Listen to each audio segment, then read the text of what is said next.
কেন ধ্বংস করা হয়েছিল এই জর্ডান দেশটি এবং কেন মৃত সাগর হয়েছে আজকে সকল কিছু আপনাদের সামনে তুলে ধরব।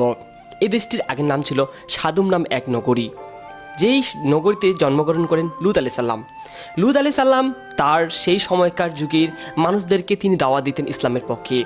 তাদের একটাই ভুল ছিল, সেটা হচ্ছে সমকামিতা। লূত আলাইহিস সালাম আল্লাহকে বলতেছে, আল্লাহ এরা এত পরিমাণ সমকামিতায় ব্যস্ত হয়ে গেছে, এদেরকে ফিরে আনা আমার পক্ষে সম্ভব নয়, তুমি একটা কিছু করো।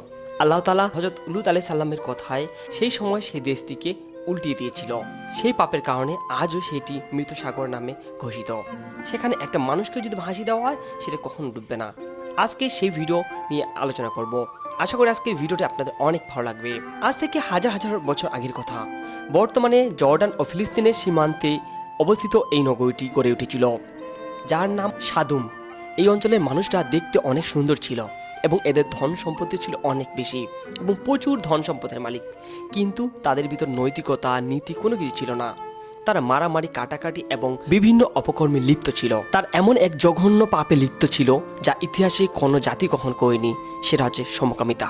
এই পথভ্রষ্ট জাতিকে আল্লাহর পথে ফিরে আনতে আল্লাহ তাআলা প্রেরণ করেন সেখানে লূত আলাইহিস সালামকে। লূত আলাইহিস সালাম সেখানে দাওয়াত দিতে শুরু করে মানুষের মধ্যে। তিনি বছরের পর বছর সেই জাতিকে বুঝিয়ে যাচ্ছেন, এগুলো ভালো না, এটি ভয়ানক একটা পাপ, তোমরা কখনো করিও না, এগুলো থেকে বেরিয়ে আসো।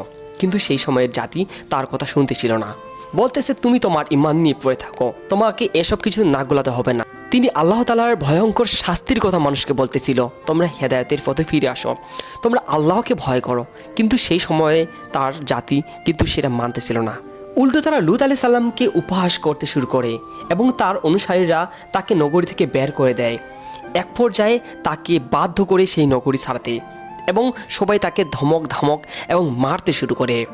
এক সময় তার জাতি অবাধ্যর সীমা ছাড়িয়ে যায়, তাকে চ্যালেঞ্জ ছুড়ে দেয়, তুমি যদি সত্যবাদী হও, আল্লাহর নবী হও, আল্লাহকে বিশ্বাস করো, তাহলে তোমার আল্লাহকে বলো আমাদের উপর আযাব এবং গজব দিতে, এবং তুমি নিয়ে আসো আমাদের উপর আযাব এবং গজব, যদি তোমার সেই ক্ষমতাটা থাকে।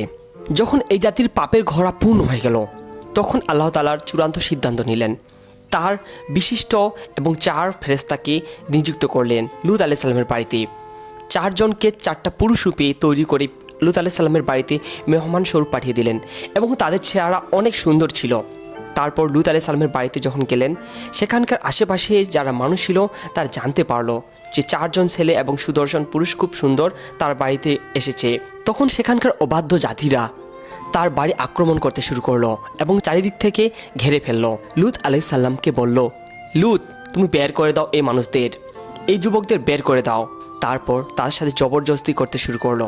তারপর ঠিক সেই সময়ে ফেরেশতারা তাদের আসল চেহারা প্রকাশ করতে শুরু করলো।